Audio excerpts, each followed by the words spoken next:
बिस्मिल्लाहिर्रहमानिर्रहीम। आज chapter number 5 denture foundation यानी biological consideration of the denture foundation पढ़ेंगे। ये एक ही लेक्चर में होगा। इससे पहले भी एक लेक्चर लैंडमार्क में मैंने आपको बताए हैं कि कौन कौन से लैंडमार्क हैं मैक्सिला में और कौन कौन से लैंडमार्क हैं मैंडिबल में।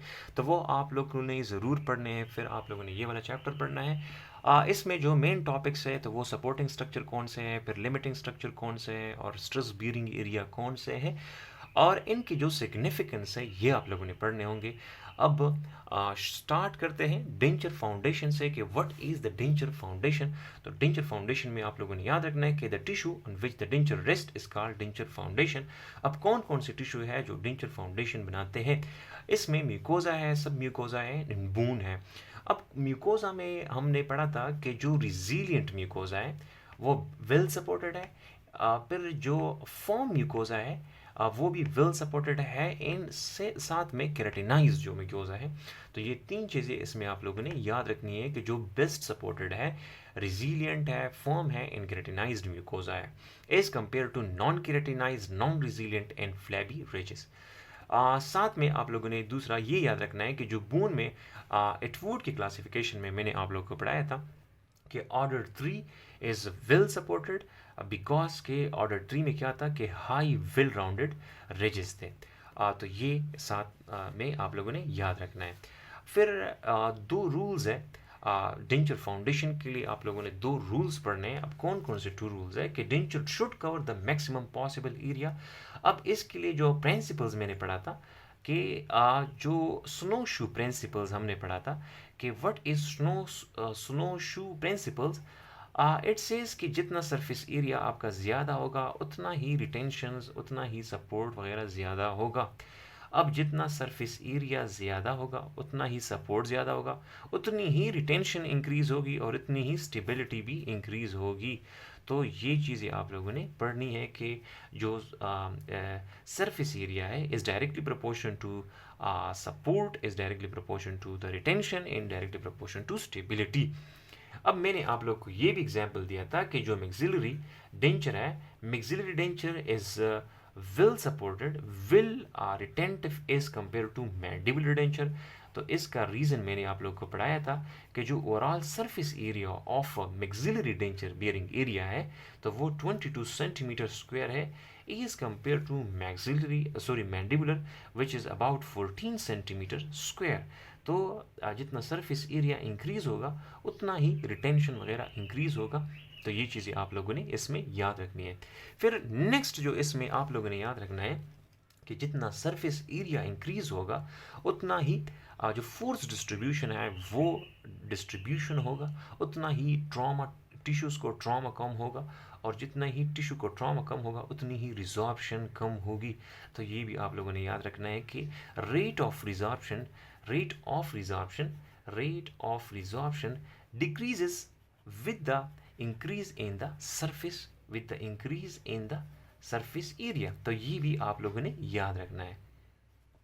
अब फॉर एग्जांपल मैं एग्जांपल देता हूँ कि let's suppose this is the pin point of the pencil कि अगर इसको मैं यू करूँ तो it will result in the pain और इसके साथ जो है इसकी वजह से ज़्यादा फोर्स लगेगा ई की जगह पे ई की टिश्यूज़ में और इसकी वजह से पेन भी होगा। और इसके साथ पेन के साथ क्या होगा कि इसकी जो टिश्यू वर्ड मूवमेंट है वो भी ज़्यादा होगी इसमें एज़ कम्पेयर टू अगर पेंसिल को मैं यूँ करूँ या पेंसिल को मैं यूँ करूँ, अब यू ये कंसिडर करूँ तो ये जो सरफेस एरिया है इसका ये वाला एंड जो है इसका सरफेस एरिया इंक्रीज है।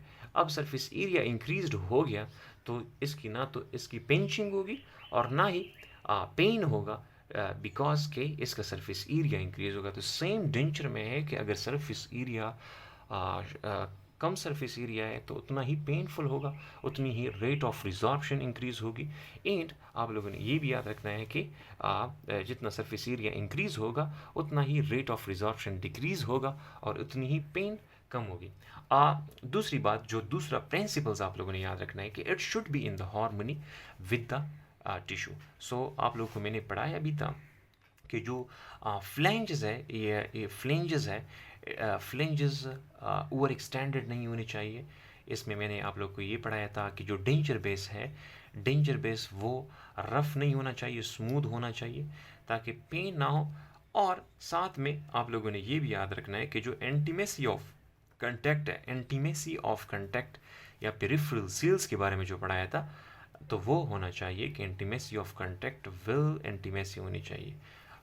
फिर हम आएंगे कि जो चैप्टर इसमें आप लोगों ने याद रखना है कि what are the supporting structure, what are the limiting structure, in what are the stress bearing structure या एरियाज। तो सपोर्टिंग स्ट्रक्चर आर दो स्ट्रक्चर जो रिजिस्ट करे वर्टिकल फोर्सेस को। अब जो भी स्ट्रक्चर वो बोनी स्ट्रक्चर्स है यानी हार्ड स्ट्रक्चर है, या सॉफ्ट स्ट्रक्चर्स है यानी सॉफ्ट टिश्यू स्ट्रक्चर्स है, जो भी रिजिस्ट करे वर्टिकल फोर्सेस को, तो उसको हमने सपोर्टिंग स्ट्रक्चर कहना है। अब इन्हीं सपोर्टिंग स्ट्रक्चर में स्ट्रेस बियरिंग स्ट्रक्चर्स है या स्ट्रेस बियरिंग एरियाज है। अब ये जो डिफरेंस है इन दोनों में, डिफरेंस ये है कि जो स्ट्रेस बियरिंग एरियाज है और दूस एरिया की जो ज़्यादा फोर्स डिस्ट्रीब्यूशन जिन पे हो, जिन पे जो ज़्यादा टॉलरेट करे, जो एरिया ज़्यादा टॉलरेट करे, तो उन्हीं एरिया को हमने स्ट्रेस बियरिंग एरिया कहना है। और लिमिटिंग स्ट्रक्चर आपकी जो डेंचर की बॉर्डर लाइन को डिटरमाइन करती है, उसी को हमने लिमिटिंग स्ट्रक्चर कहना है। अब लिमिटिंग स्ट्रक्चर में आपकी जो फ्लैंजेस है वो फ्लैंजेस की जो लेवल्स है वो पता चल जाती है कि फॉर एग्जांपल फ्लैंजेस की जो एक्सटेंशन है वो कहाँ तक होनी चाहिए। तो ये आपकी जो लिमिटिंग स्ट्रक्चर है, ये सिग्निफिकेंस है लिमिटिंग स्ट्रक्चर्स की, तो ये बताएगा। एक एक पढ़ते हैं, शुरू करते हैं सपोर्टिंग स्ट्रक्चर से। अब सपोर्टिंग स्ट्रक्चर में आप लोगों ने क्या पढ़ना है कि supporting structure the structure that support the denture against the vertical forces during chewing. तो ये मैंने आप लोग को समझाया भी है कि जो सपोर्टिंग स्ट्रक्चर्स है ये वर्टिकल फोर्सेस को जो रिजिस्ट करे, वर्टिकल फोर्सेस को जो रिजिस्ट करे ड्यूरिंग चीविंग, इसी को हमने सपोर्टिंग स्ट्रक्चर कहना है। अब सपोर्टिंग स्ट्रक्चर में क्या हो सकता है, सपोर्टिंग स्ट्रक्चर में सॉफ्ट टिश्यू स्ट्रक्चर्स भी हो सकते हैं और इसमें हार्ड टिश्यू स्ट्रक्चर्स भी हो सकते हैं। They prevent the denture from the sinking into the tissue. So इसका जो मेन पर्पस है सपोर्टिंग स्ट्रक्चर का कि they prevent the denture from sinking into the tissue. So it carry the load of the dentures. अब function इसके क्या है कि resist the occlusal forces, support the mastication and provide the stability during functions. अब कौन कौन से supporting structures है कि मैंडिबल में है और कौन कौन से स्ट्रक्चर है कि मैक्सिला में जो प्रेजेंट है। मैंडिबल में जो स्ट्रक्चर्स है वो बक्कल शेल्फ है, रेजिडुअल रिज है। अब जो मैक्सिला में है हार्ड पैलेट है, रेजिडुअल रिज है, इसके अलावा भी है। अब आप लोगों को मैंने समझाया भी है कि सपोर्टिंग स्ट्रक्चर्स में हम सारे स्ट्रक्चर्स लेंगे जो सपोर्टिंग स्ट्रक्चर में मैक्सिमली सपोर्ट करे, जो मैक्सिमली लोड बियरिंग करे, तो उसी स्ट्रक्चर को फिर हमने स्ट्रेस बियरिंग एरिया कहना है। अब सपोर्टिंग स्ट्रक्चर में ये लाजमी नहीं है कि वो मैक्सिमली रेजिस्ट करे। तो ये मैंने बक्कल शेल्फ और रेजिडुअल रिज का जो लिखा है आप में, तो ये मैक्सिमली सपोर्ट करते हैं।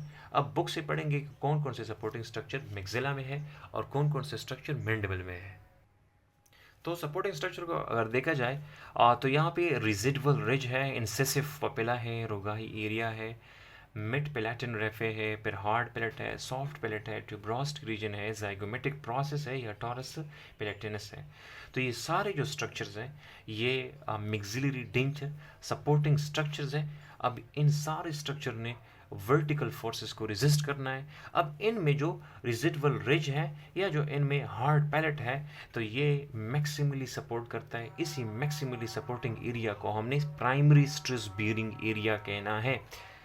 अब हम मैंडिबल में पढ़ेंगे कि मैंडिबल में कौन कौन से स्ट्रक्चर्स हैं। अच्छा, मैंडिबल में ये जो इसमें भी सेम रेजिडुअल रिज अल्विलर रिज है कि सपोर्टिंग स्ट्रक्चर है, फिर बक्कल शेल्फ एरिया है और फिर माइलोहाइड रिज है, इन मेंटल फोरामेन एरिया है। तो ये जो सारे मेन स्ट्रक्चर्स है मैंडिबुलर सपोर्टिंग स्ट्रक्चर्स है। तो ये आप लोगों ने एग्जांपल्स के तौर पे याद रखना है कि मैक्सिला में कौन कौन से स्ट्रक्चर्स है और मैंडिबल में कौन कौन से स्ट्रक्चर्स है। नेक्स्ट जो हम पढ़ेंगे तो नेक्स्ट हमने ये पढ़ना होगा कि what are the limiting structures. फिर लिमिटिंग स्ट्रक्चर में कौन कौन से स्ट्रक्चर्स आते हैं तो ये आप लोगों ने इसमें याद रखना है। Limiting structure are the structure that limit the extension of the denture border या it determine how far the denture can extend. तो ये आप लोग को मैंने पहले भी पढ़ाया है कि जो लिमिटिंग स्ट्रक्चर है वो बॉर्डर लाइन को डिटरमाइन करते हैं, या जो आपकी जो फ्लैंजेस की जो एक्सटेंशन है या जो पोस्ट पैरेटल सील एरिया है वो कहाँ तक एक्सटेंड हमने करना है, तो ये लिमिटिंग स्ट्रक्चर जो है ये आपको बताएंगे। फिर इसका जो फंक्शन है कि function it control the denture borders, so it likes boundary lines. फिर it effect the retentions and it effect the border mouldings. तो ये आप लोगों ने इसमें याद रखना है। फिर important clinical point of view से आप लोगों ने क्या याद रखना है कि अगर कोई डेंटिस्ट है उसने बियॉन्ड द लिमिटिंग स्ट्रक्चर अगर किसी भी डेंचर को बनाया, फिर उसमें क्या होगा कि एक तो अल्सर डेवलप होगा। अगर हम ओवर एक्सटेंडेड फ्लैंजेस को बनाएंगे या ओवर एक्सटेंडेड जो सील्स है वो सील्स एरिया को ओवर एक्सटेंड करे, तो फिर क्या होगा कि अल्सर डेवलप होंगे, पेन होगा पेशेंट को, और इसी से जो मस्कुलर मूवमेंट के दौरान फिर क्या होगा कि डेंचर की डिसलॉजमेंट हो जाएगी। तो इसलिए जो लिमिटिंग स्ट्रक्चर है वो डिटरमाइन करती है कि आपकी डेंचर की एक्सटेंशन कहाँ तक होनी चाहिए। अगर इससे फिर हम लिमिटिंग स्ट्रक्चर से शॉर्ट रखें, जो आपके फ्लैंजेस है उनको हम अगर शॉर्ट रखें तो भी जो रिटेंशन है वो इफेक्ट हो जाएगी, रिटेंशन डिक्रीज़ हो जाएगी क्योंकि सरफेस एरिया डिक्रीज़ हो गया। तो सरफेस एरिया के डिक्रीज़ होने की वजह से जो रिटेंशन है वो रिटेंशन डिक्रीज़ होगा, और रिटेंशन की वजह से फिर ओवरऑल जो डेंचर है वो इफेक्ट होगा। तो ये लिमिटिंग स्ट्रक्चर्स है। अब लिमिटिंग स्ट्रक्चर मैक्सिला में कौन से है, मैंडिबल में कौन सा है, ये आप लोगों ने बुक से पढ़ने हैं। बुक में देखा जाए तो लिमिटिंग स्ट्रक्चर्स जो है एक लीबियल फ्रीनम है। अच्छा, लीबियल फ्रीनम, फिर बक्कल फ्रीनम, फिर लीबियल वेस्टिब्यूल्स, फिर बक्कल वेस्टिब्यूल्स, ये चार आप लोगों ने याद रखने हैं इस तरह। फिर टेरिगो मैक्सिलरी नॉच है जिसको हम हिमुलर नॉच कहते हैं। फिर फोविया पेलाटिनी है एंड साथ में वाइब्रेटिंग लाइंस है। तो ये सारे लिमिटिंग स्ट्रक्चर है मैक्सिला में। फिर आप लोगों ने बुक में क्या करना है कि यहाँ से डायग्राम देख लेनी है कि डायग्राम में कौन कौन से स्ट्रक्चर्स है कि वो लिमिटिंग स्ट्रक्चर्स है। तो इस डायग्राम में आप लोगों ने ये पढ़ना है कि एक तो हमने पढ़ ला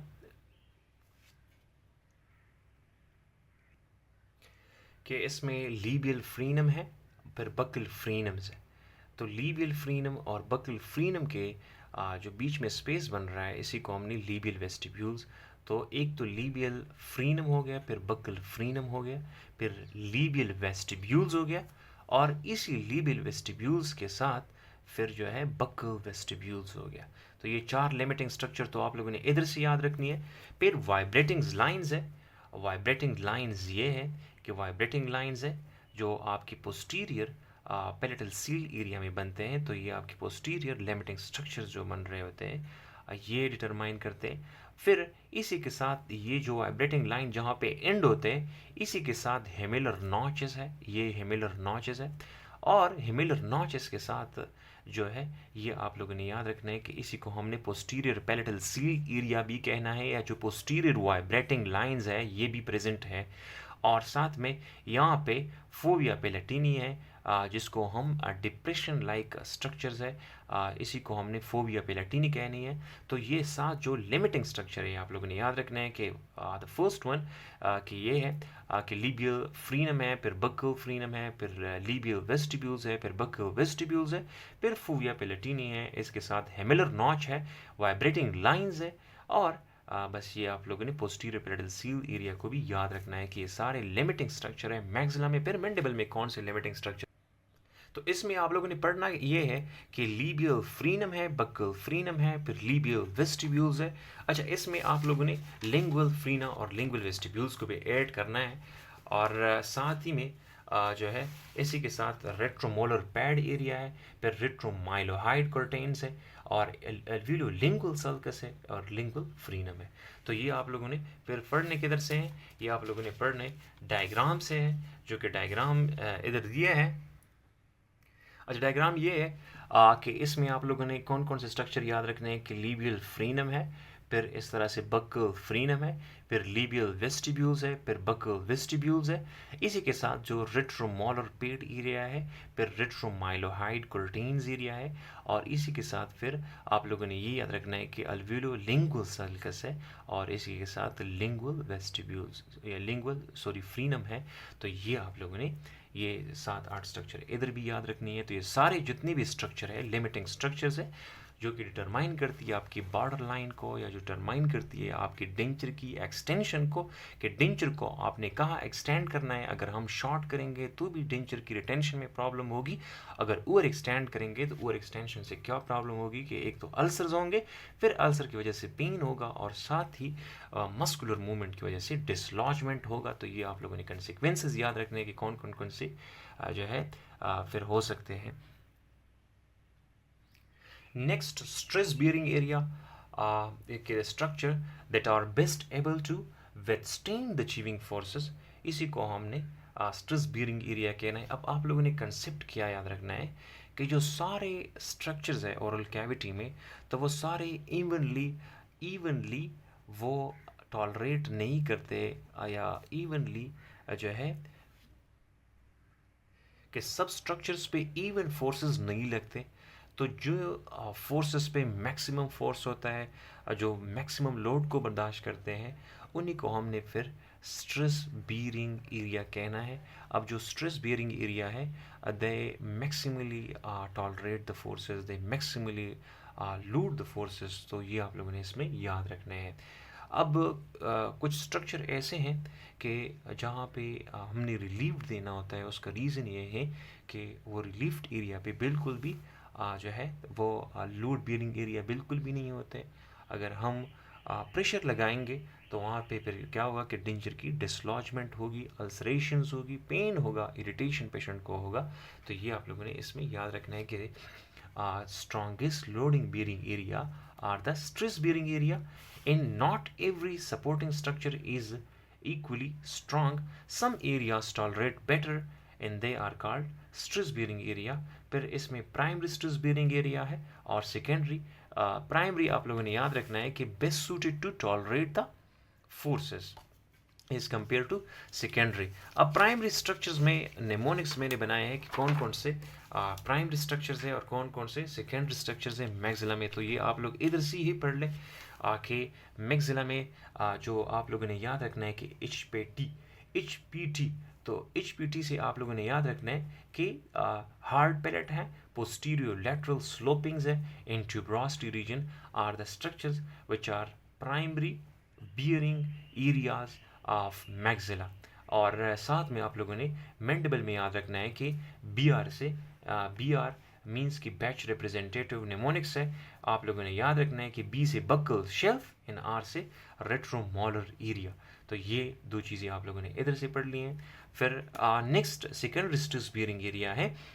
सेकेंडरी स्ट्रेस बियरिंग एरिया आप लोगों ने मैक्सिला में फिर अलग पढ़ना है और मैंडिबल में अलग से पढ़ना है। तो जो सेकेंडरी स्ट्रेस बियरिंग एरिया है is a name of girls which is Reesa, in Reesa means K R से रुगाई एरिया है, फिर आई से इंसेसिव पपिला, फिर कैनाइन फॉसा, इन ए से अल्वीलर रिज। तो ये सेकेंडरी स्ट्रेस बियरिंग एरियाज है। फिर साथ में मैंडिबल्स में कौन कौन से स्ट्रक्चर्स है, तो वो है कि सी एम, और सी एम में आपने डालना है एल। तो ये आप लोगों ने इसमें याद रखना है। तो क्रस्ट ऑफ अल्वीलर रिज, फिर lingual slopes and mylohyoid ridge.